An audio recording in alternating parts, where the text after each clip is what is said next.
오늘은 나홀의 족보를 살펴볼 겁니다. 나홀은 누구냐면 데라의 아들이에요.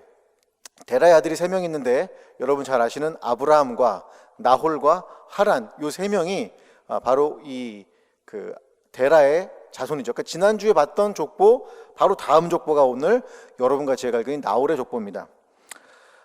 이 본문 전에, 오늘 여러분과 제가 읽은 이 본문 전에는 어떤 얘기가 나오냐면 이 아브라함이 이삭을 하나님께 바치려고 했던, 모리아산에서 하나님께 바치려고 했던 그런 부분이 나옵니다. 그런데 그때 그 성경 구절에 이런 얘기가 나옵니다. 창세기 22장 13절과 14절에 보면 이런 얘기가 등장을 합니다. 한번 읽어볼까요? 시작. 아브라함이 눈을 들어 살펴본즉 한 순양이 뒤에 있는데 뿔이 수풀에 걸려 있는지라 아브라함이 가서 그 순양을 가져다가 아들을 대신하여 번제로 드렸더라. 아브라함이 그 땅 이름을 야훼 이레라 하였으므로 오늘날까지 사람들이 이르기를 야훼의 산에서 준비되리라 하더라. 하면서 우리 잘 아는 본문입니다. 야훼 이레, 준비하신 하나님, 이렇게 얘기가 나온 거예요. 그럼 여러분, 이 사건이 끝난 다음에 하나님께서 그냥 순양만 준비하시려고 그러셨을까요? 순양 한 마리 준비하는 것이 과연 이 이야기의 전부일까요? 그렇지 않다라는 거예요. 그래서 우리는 가끔은 그래, 내 삶에 뭔가를 준비해야겠지, 그거 하나만 있는 것이 아니라 오늘 갑자기 순양을 딱 준비를 시켜서 순양을 제사를 드린 다음에 그 다음에 갑자기 뭐가 나오냐면 족보가 확 하고 튀어나와요. 이야기가 지금 끊어지죠. 이야기가. 왜냐면 족보 얘기를 하다가 훅 하고 끊어지고, 족보 얘기 아니지, 죄송합니다. 순양, 그 이삭을 죽이려고 했던 사건, 그 아들, 하나님의 약속의 아들이 죽을 뻔했던 그 위기의 사건을 딱 끝난 다음에 갑자기 족보가 확 튀어나와요. 그럼 이 족보는 그냥 실수로 들어간 걸까요? 아니면 그 안에 의미가 있는 걸까요? 이렇게 물어보는 제가 죄송합니다, 여러분. 이렇게 물어보면 여러분이 당연히 의미가 있겠죠 라고 생각을 할 것 같아요. 맞아요, 여러분. 이 족보를 넣었던 거는 굉장히 큰 의미가 있습니다. 왜냐하면 준비하셨던 하나님이 한 약속의 씨에 대한 위기와 그런 어려움을 지나서 야훼 이레 하나님을 만났던 그 아브라함에게, 또한 그 아브라함과 그의 자녀들에게, 하나님이 또 이스라엘 백성들에게, 또한 후에 하나님의 백성들이 읽을 때 무언가를 우리에게 주시고 싶어 했다는 겁니다. 그렇다면 우리는 이 야훼 이레 사건과 과연 그 준비하시는 하나님이 족보를 통해서 또 뭘 준비해 가시는지를 여러분과 함께, 이 톨레도를 통해서 무엇을 준비해 가시는지를 오늘 여러분과 함께 이야기하려고 합니다. 지난주에 이미 여러분이 배경 지식을 갖고 있기 때문에 오늘은 조금 어렵지 않을 것 같습니다. 아까도 제가 말씀드렸지만 이 나홀의 사건은, 나홀의 족보는 아까 얘기했던 처음에 아브라함이 이삭을 바치는 사건이 앞에 나와요. 그래서 신기하게도 이 뒤에 뭐가 나오냐면, 그 다음에 나홀의 족보가 나오고 그 나홀의 족보 뒤에 뭐가 나오냐면 사라가 죽는 이야기가 나와요. 이 세 가지가 여러분 전혀 다른 것 같지만 아주 잘 연결되어 있습니다. 우리가 아브라함 사건, 아브라함 이삭을 바치는 사건을 아케다라고 합니다. 묶는다는 표현인데, 묶음이라는 표현이에요. 그러니까 아들을 묶어서 하나님께 바치려 했다. 그게 아케다 사건입니다. 그리고 그 다음에 사라가 생리가 끊어진 상황에서 주신 약속의 자손이었지만 하나님이 번제로 바치라고 하십니다. 자, 여러분, 이런 하나님 보신 적 있으세요? 줬다 뺏는 하나님. 할렐루야. 아니, 그렇게 어렵게 25년 만에 그것도 생리가 끊어진 사라의 몸에서 아기를 태어나게 하시고 이것이 약속의 자손이야 라고 이삭을 주셨건만 또 어떻게 해요? 다시 뺏어가려고 그래요. 저는 개인적으로 이런 게 이해가 되지 않아요.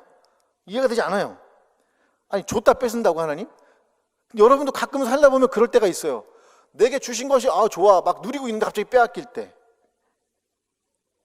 하나님 주신 것에 감사합니다라고 말했지만 어느 순간인가 우리가 돌변해서 아니, 하나님 줬다 뺏는 하나님이 진짜 하나님이십니까? 너무하신 거 아닙니까? 라고 말할 수가 있어요. 물론 신앙이 좋으신 분들은 욕과 같이 이러실 거예요. 주시니도 하나님이시여 거두시는 하나님이시니 할렐루야, 이럴 수 있어요. 그런데 문제는 저예요. 저는 만약에 그런 상황이 온다면, 물론 제가 그런 상황이 없던 건 아니었지만 이런 신앙 고백은 못할 것 같아요. 그냥 하나님께 물어볼 것 같아요. 하나님 주셨으면, 그 귀한 자식을 주셨으면 하나님 자식을 통해서 열심히 일하게 하시지 이 자식으로 하여금 왜 속상하게 하시고 힘들게 하시고 어렵게 하십니까? 하나님 내게 주신 가정이 있다면, 내게 주신 재능이 있다면 이것들로 나에게 잘 쓰게 하시지 왜 저에게 위기를 주시고 어렵게 하십니까? 하나님, 이런 얘기를 할 것 같아요. 저는 너무나 그런 이야기들이 수용되기가, 아니 주신이지도 하나님이시오, 가져가시니도 하나님이시오. 말은 쉽죠, 여러분. 말은 쉽죠. 그런데 여러분 한번 뺏겨보세요. 얼마나 아픈가, 얼마나 고통스러운가.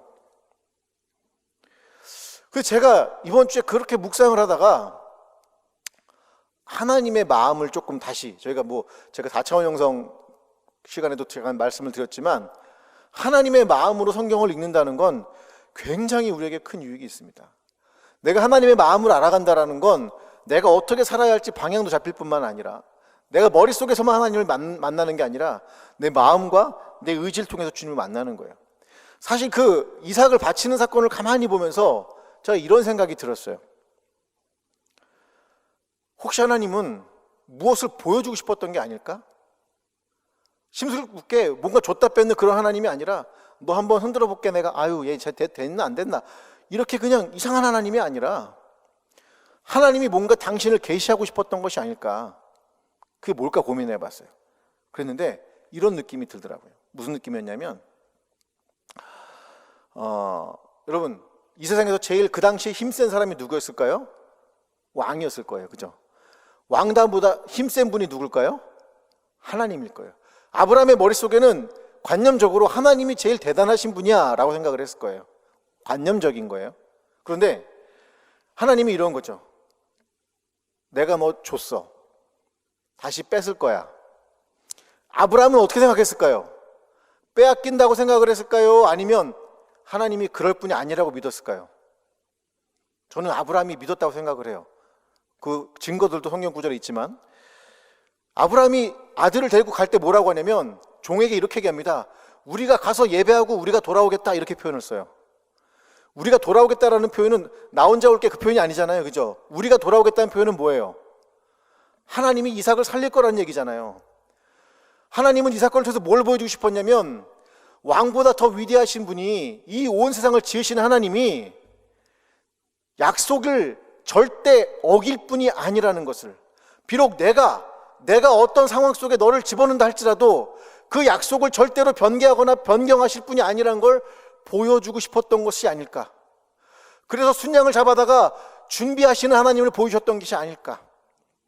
그렇다면 우리의 인생 속에서도 우리는 이걸 경험할 수 있을 것 같아요. 여러분에게 주신 하나님의 이야기들이 있습니다. 여러분만의 스토리들이 다 있어요. 모든 사람이 다르겠죠. 그러나 저는 하나님에게 이런 신뢰감이 오는 겁니다. 절대 여러분을 향한 하나님의 계획은 변할 수가 없어요. 이 세상 그 누가 와도 빼앗을 수가 없습니다. 그걸 하나님이 확증해 주신 사건이 아닐까. 저는 그 생각이 들었어요. 그리고 나서 바로 나오는 사건이 나홀의 족보에 대한 이야기입니다. 그리고 나서 사라의 죽음이에요. 여러분, 사라의 죽음도 마찬가지죠. 약속의 씨의 끝남, 위험입니다. 왜냐하면 이삭이 이미 40살이에요. 이삭이 40살에 40살. 그런데 부인이 있다 없다? 없다.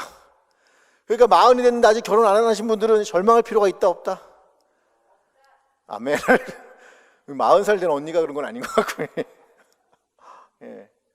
40살이 됐는데 약속의 씨가 번성하는 것이 아니라 약속의 씨가 없어요. 씨를 계속해서 연결해 줄 아무런 것이 없는 거예요. 이삭 덩그러니 하나만 있는 거예요. 기가 막히죠. 그런 기가 막힌 일이 벌어진 거예요. 저는 이거 사실 근데 이걸 보면서 좀 이런 느낌이 들었어요. 무슨 느낌이 들었냐면, 사라가 아팠을 거 아니에요. 이제 죽어가고 막 있을 거 아니에요. 그걸 보던 아브라함 생각을 한번 해봤어요. 나이가 든 아브라함 생각, 한 140살쯤 된 아브라함이 아내한테 미안했을까요? 안 미안했을까요? 네, 따라합니다. 겁나게 미안했다. 시작. 왜 그러냐면, 잘 생각해 보세요. 어느 날 아브라함이 하나님의 음성을 들어요. 그리고 사라한테 얘기합니다. 사라, 하나님이 나보고 가나안 땅 어딘가를 가래. 한번 가보자. 그리고 데려갔어요. 여기까지는 있을 수 있어요. 하나님을 믿든 안 믿든 간에 남편이 가자고 하니까 한 번은 갔어요. 근데 여러분, 하나님 뜻대로 갔으면 좋은 일이 생겨야 돼요? 안 좋은 일이 생겨야 돼요? 좋은 일이 생겨야 되는데, 아브라함이 가나안 땅, 하나님의 약속의 땅에 와서 제일 먼저 만났던 게 뭐냐면 기근이에요. 기근. 여러분, 만약에 남편이 가자, 부인, 내가 하나님의 오늘 음성을 들었어. 그리고 가가지고 여러분 부도가 나고 사업이 망하고 쫄딱 망했으면 할렐루야 하시겠어요? 놀렐루야 하시겠어요? 나는 미안했을 것 같아. 너무 미안했을 것 같아요. 그리고 나서 자기 누이라고 속이고 그런 일 하잖아요. 뿐만 아니라 여러분, 아들이었던 이삭을 바치러 갈 때 사라와 상의를 했을까요, 안 했을까요? 90살 나서 낳은 아들이에요. 90살 돼서 낳은 아들.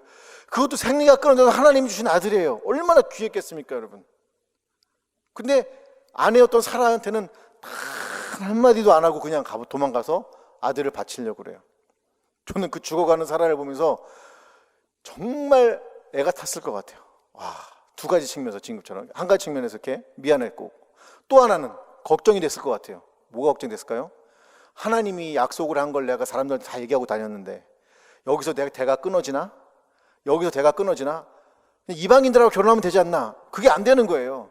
그 셈족의 그 혈통에, 그 순수한 혈통을 지키기 위한 그 몸부림이 필요했던 거죠. 근데 그렇게 고민하고 있던 아브라함에게 소식이 하나 들립니다. 우리 창세기 22장 20절. 창세기 22장 20절에 보니까 이런 얘기가 들려요. 한번 읽어봅니다. 시작. 이 일 후에 어떤 사람이 아브라함에게 알려 이르기를 밀가가 당신의 형제 나홀에게 자녀를 낳았다 하였더라. 여러분, 이 소식이 좋은 소식이었을까요? 안 좋은 소식이었을까요? 좋은 소식인 거죠. 왜? 자녀가 나왔다는 거예요. 근데 여러분, 사라가 죽으면 누가 나와야 돼요? 여러분 잘 아시는 리브가가 나와야 되는 거예요. 이제 아브라함에게는 이 소식이 굉장히 희소식이었습니다. 왜? 사라를 이어서 이 시대를 이끌어갈 새로운 사라가 하나님이 주어지는 거 아닐까? 라고 하는 그 마음이 들었을 것 같아요. 네, 맞아요. 그래서 이 나홀이라는 인물의 그 가족이 중요한 겁니다. 그냥 중요한 게 아니라 하나님이 데라의 가정 속에서 아브라함의 가족과 또 한 명, 누구요? 리브가를 선택을 하시기 때문에 그래요. 근데 여러분, 나홀이 두 명이 등장을 합니다. 나홀이 어디 등장하냐면 노아의 족보에 한 명 등장하는데 아브라함의 할아버지가 나홀이고, 오늘 여러분이 봤던 이 족보에 나오는 아브라함의 형제가 또 나홀입니다. 그 당시에는 여러분 그런 이름들이 흔했어요. 그냥 누구나 이렇게 부르는 이름들이었습니다. 여러분, 예수님이 당시에 몇 명 정도 됐을 것 같아요? 뭐 어떤 기록에는 약 인구의 70%가 예수라는 이름을 가졌다, 이런 얘기도 나와 있어요. 그러니까 그게 그냥 아주 보편적인 이름들 중에 하나였던 거죠. 나홀도 마찬가지고. 그런데 이 나홀이 어떤 사람이었냐? 여러분, 나홀이 안 믿는 사람이니까 잘 됐을까요? 잘 안 됐을까요? 대체로 이렇게 말씀을 하세요. 제가 물어보면 아브라함은 잘 믿으니까 번성을 한 것이고 나홀은 잘 안 된 거다 얘기를 하는데, 제가 읽어드릴게요. 창세기 24장 10절에 보면 나홀에 대해서 이렇게 얘기를 합니다. 이에 종이 그 주인의 낙타 중 10피를 끌고 떠났는데 곧 그 주인의 모든 좋은 것을 가지고 떠나 메소보다미아로 가서 나홀의 성에 이르러. 아브라함이 이제 자기 자식을 위해서, 이삭의 그 어떤 약속의 자손을 위해서 종을 보내는 사건입니다. 종을 보내는데 나홀에 가는데 뭐가 나와요? 나홀의 성이라는 게 나와요. 여러분, 그 당시에 성을 가진 사람이 얼마나 대단한 사람이겠습니까? 뿐만 아니라 나홀의 그 가족을 봤더니 가족이 총 부인이 2명이에요. 부인이 2명. 제가 늘 말씀을 드리지만 부인이 2명이면 좋을까요, 안 좋을까요? 여러분이 알아서 생각하세요. 네. 그 부인인데 첫 번째 부인에게서, 여기는 뭐 첩이라는 원래 개념은 없어요, 이스라엘은. 우리나라 번역은 첩이라고 번역했는데 8명이 나와요. 밀가에게서 8명의 아들이 나오고, 그 다음에 그 뒤에 부인에게서 4명의 아들이 나와요. 그럼 도합 몇 명이에요? 12명이죠. 여러분, 에서의 자녀는 몇 명이었을까요? 자식은? 12명이에요. 야곱의 자식은 몇 명이었을까요? 12명이에요. 12은 하나의 나라를 만드는 중요한 단위입니다, 여러분. 굉장히 중요하죠. 그럼 나홀은 성도 있고 12명의 자식도 있고, 그럼 축복받은 거예요? 저주받은 거예요? 제가 이 얘기를 왜 드리냐면, 여러분, 아브라함도 하나님의 은혜 가운데 있었지만 비록 우리가 때로는 믿지 않는 사람도 번성할 수 있다는 거예요. 제가 이 얘기를 왜 드리냐면, 예수님 믿는 사람도 때로는 잘 될 때도 있지만 안 될 때도 있는 게 당연한 거예요. 그게 부끄러운 게 아니에요. 대학 떨어졌다고 안 나올 이유가 없는 것이고, 직장이 안 잡힌다고 안 나올 이유가 없어요. 왜? 우리는 잘 될 수도 있고 안 될 수도 있어요. 안 믿는 사람도 잘 될 수 있고 안 될 수 있어요. 문제는 나홀의 가정은 드라빔이라고 하는 우상을 섬기던, 그런 걸 만들던 사람들이에요. 데라가 원래 그랬으니까. 그런 집이었단 말이에요. 그런데 하나님께서 이 가정에서 한 명을 눈독을 들이십니다. 한 명을. 그게 누구였을까요? 리브가였어요. 리브가. 리브가를 하나님께서 마음에 두시는 거예요. 그럼 아마 그럴 거예요. 목사님, 아니 리브가를 마음에 두신 걸 어떻게 알아요? 이유가 있습니다. 우리 22장 23절에 보면 이렇게 나와요. 이 8사람은 아까 얘기했던 그 밀가의, 그러니까 그 나홀의 첫 번째 부인에게서 낳은 8명입니다. 이 8사람은 아브라함의 형제 나홀의 아내 밀가의 소생이며 부두엘은 리브가를 낳고, 이렇게 표현해놨죠. 원래 부두엘이 리브가만 낳은 게 아니라 라반을 낳아요. 라반은 누군지 아시죠? 야곱이 갔다가 사기치는 야곱이 갔다가 대사기꾼 만났던 라반 삼촌, 라헬과 레아의 아버지, 그 사람이 바로 이 부두엘의 아들인데, 아들 이름이 나와요, 안 나와요? 아들 이름이 안 나와요. 안 나오고 누구 이름만 기록해놨어요? 리브가요. 그럼 이 나홀의 족보에서 중요한 사람은 지금 누구예요? 누구? 리브가라는 거예요. 하나님이 준비하고 계시는 걸 보여준 거예요. 하나님이 그때 했던 야훼 일의 하나님이 어떻게 준비해 가시는가를 이렇게 보여주는 사건이 바로, 이 보여주는 것이 바로 이 나홀의 족보입니다. 그런데 여러분도 아시겠지만, 한 가정에서 처음 믿는 사람은, 한 가정에서 예수님을 처음 믿고 교회 처음 가는 사람은 그 삶이 쉬워요, 어려워요? 너무 어렵거든요. 너무 만만치 않아요, 그 삶이. 저희 어머님도 우리 가정에서 처음 믿는 분이었습니다. 어머니도 몸이 아프셨다가 어떤 장로님이 병원에서 오살리 기도원 한번 가보세요 해서 기도원 갔다가 병 낫고 예수님 믿기 시작을 했는데, 집에 처음 어머니가 믿었어요. 그러니까 할머니도 안 믿어, 삼촌들도 안 믿어. 삼촌들이 뭐라고 그랬냐면, 야, 예수 믿으면 쌀이 나오냐 떡이 나오냐, 내 주먹을 믿어라, 이 식이었어요. 그랬던 그분이 지금은 순복음 인천교회 가서 할렐루야 어서 이러고 있어요 지금. 여러분, 처음 믿는 사람이 너무 고통스럽거든요. 그 사람이 부르짖는 기도는 하나님 얼마나 놀라운지 모르겠어요. 리브가는 그 집안, 나홀이라는 집안에서 유일하게 하나님을 믿는 사람이 되었어요. 여러분, 이게 은혜고 이게 복입니다. 안 믿는 사람이 판치는 곳에서 우리가 눈에 보이지 않잖아요. 여러분, 세상에 안 믿는 사람 얘기밖에 없잖아요. 어디 믿는 사람 얘기 나옵니까? 하나님 얘기가 나옵니까? 그러니까 어떻게 해요, 우리가? 왜? 예수님 믿는 거 잠깐 속일 때가 있죠. 식사할 때 어떻게 기도 잘 하시고 계십니까? 아니면 기도 안 하고 계십니까? 제가 뭐라고 하려는 게 아니라 직장 동료들 앉으면 어떻게 돼요? 아유, 밥 먹읍시다 이러고 나갈 수 있단 말이에요. 우리가 예수 믿는 것이 힘든 시간이에요. 그런데 저는 여러분의 삶도 리브가와 마찬가지라고 생각해요. 물론 집에 오면 믿는 분이 있을 수 있겠지만, 세상 속에서 하나님을 한 분 믿는 한 명, 그 세상 안 믿는 사람 속에서 하나님을 믿고 따르겠다는 그 결단을 하는 사람 한 명, 그 리브가가 바로 여러분이 아닌가 싶습니다. 물론 좀 젊은 나이에 일탈도 하고 싶고, 젊은 나이에 좀 나이트 가서 막 좀 한번 해보고 싶고, 그냥, 그죠? 예. 이렇게 마음 이해가 돼요. 뭐 그럴 수 있겠죠. 근데 여러분, 그럼에도 불구하고 하나님의 부르심 안에 여러분이 준비되었다면, 오늘 하나님이 부르실 때 여러분이 교회를 위해서, 그리스도의 몸을 위해서 헌신하고 나와주기를 주님의 이름으로 축복을 드립니다.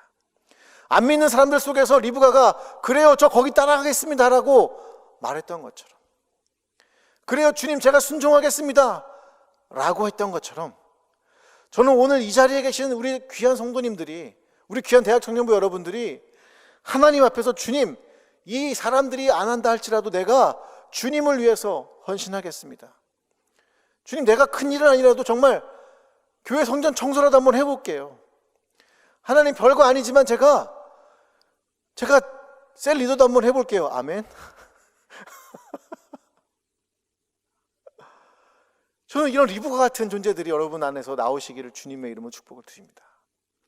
그것이 있는 교회가 아름다운 교회고, 그것이 바로 앞으로의 시대를 이끌어갈 교회입니다. 저는 사실 다음 시대의 영적인 리더들이 우리 대학 청년부에서 나왔으면 좋겠어요. 그분이 목사님이 될 수도 있고, 아니면 사업가가 될 수도 있고, 직장이 될 수도 있고, 누가 될 수도 있을지 모르겠지만, 여러분 중에서 정말 다음 시대를 이끌어갈, 그래서 저는 여러분에게 좋은 걸 많이 보여드리고 싶고, 좋은 많은 모델들이 되고 싶은데, 제가 부족해서 때로는 그러지 못할 때가 있음을 용서해 주시기 바랍니다. 그러나 여러분도 바로 리브가 같이 하나님께서 이 시대를 향해서 이끌어내시는 또 한 명의 리브가라는 것을 여러분 잊지 마시기를 주님의 이름으로 축복을 드립니다. 비록 여러분이 삶의 그 곳이 어렵고 힘들지라도 그 단 한 명의 사람을 선택해서 불러내시는 그 하나님, 그를 준비하시는 하나님, 저는 여러분 모두가 그 준비하시는 하나님 앞에서 저 여기 있습니다라고 말할 수 있는 이 아름다운 신앙을 가지시기를 축복을 드립니다. 사실 리브가가 이 족보에서 가장 중요하고 사라를 통해서 온, 사라의 죽음을 통해서 온 그 하나님의 어떤 계획의 차질 같은 위험해 보이는, 아들을 죽이라고 했던 그 위험함, 이 위험함 속에서 이 족보는 하나님이 어떻게 준비해 가시는가를 보여주는 중요한 자료입니다. 그런데 제가 이 글을 읽으면서, 이 성경을 읽으면서 한 명의 사람이 또 내 눈에 들어온 거예요. 그게 뭐였냐면 21절의 이야기입니다. 우리 창세기 22장 21절을 한번 잘 보시기 바랍니다. 시작. 그의 맏아들은 우스요, 우스의 형제는 부스와 아람의 아버지 그무엘과, 이렇게 나오죠. 나홀의 첫 번째 아들의 이름이 뭐라고 나와요? 우스라고 나옵니다. 우스. 여러분, 우스가 어떤 인물인지는 잘 알려져 있지는 않습니다만 우리는 이 우스라고 하는 지명을 본 적이 있어요. 여러분 기억이 나십니까, 안 나십니까? 우습지 않죠? 죄송합니다. 이 우스는 매우 중요한 지명입니다. 왜냐하면 이 우스라는 땅에 살던 아주 중요한 사람을 여러분이 알고 있기 때문에 그래요. 욥기 1장 1절에 보면 이렇게 이야기가 나옵니다. 한번 읽어보겠습니다. 시작. 우스 땅에 욥이라 불리는 사람이 있었는데 그 사람은 온전하고 정직하여 하나님을 경외하며 악에서 떠난 자더라. 바로 그 나홀의 첫 번째 아들이었던 우스가 정착해서 살던 지역이 우스 땅이었고, 그 우스 땅에는 누가 살았어요? 욥이라는 사람이 살았습니다. 욥은 어느 시대 사람인지 여러분 아십니까? 욥은 아브라함, 이삭, 야곱 시대 사람이에요. 흔히 우리가 족장이라고 말하는 사람의 시대예요. 그 아브라함의 사건이 막 일어나고 있는 그 시대 속에서 하나님은 또 하나의 눈을 어디에 두고 계셨던 거예요? 우스 땅에 있는 욥을 보고 계셨던 거예요. 우리는 성경을 통해서 이쪽 족보만 되게 중요하고 막 이렇게 보고 있었는데, 하나님은 우스라고 하는 땅에서 이름도 없이 빛도 없이 하나님을 경외하면서 고난받고 있는 한 사람, 친구들이 와서 그렇게 비난했던 한 사람, 하나님은 그 사람의 편을 드시고 하나님은 그 욥의 편에 대해서 친구들에게 맞서시며 친구들에게 책망을 하십니다. 때는 우리가 살아가면서 하나님, 제가 정말로 하나님의 백성이 맞나요?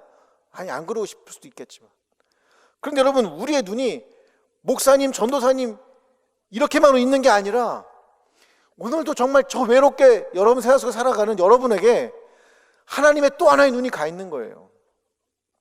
그 땅 가운데서 하나님, 온전하고 정직하여 하나님을 경외하며 악에서 떠난 사람으로 살아가는 여러분, 그러나 그럼에도 불구하고 하나님 열심히 믿으려고 함에도 불구하고 고난받아서 때론 병이 걸리고, 때로는 돈이 날아가고, 때로는 가족 간에 불화가 있고 어려움이 있고, 근데 하나님은 그 욥을 잊어버리지 않으시고 성경 안에 그 욥에 대한 이야기를 넣어 놓으셨다라는 거예요.